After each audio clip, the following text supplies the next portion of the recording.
How to update GTL Getting Out app. Hi guys, welcome to our channel. Let's begin. In this video, I will guide you on how you can update GTL Getting Out app.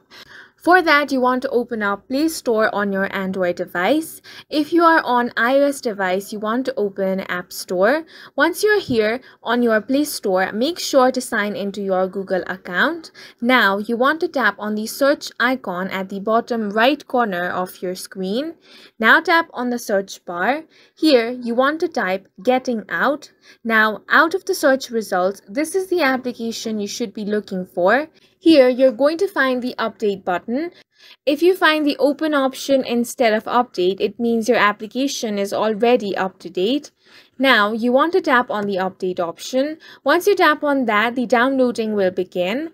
After the downloading has been completed, your application will be fully updated. Now, if the update button does not show and you're still not getting the latest version of the application, then a workaround to that is to uninstall the application by tapping on this uninstall button. Once the application has been uninstalled, you can again tap on the install option and a new version of the application will be installed on your device.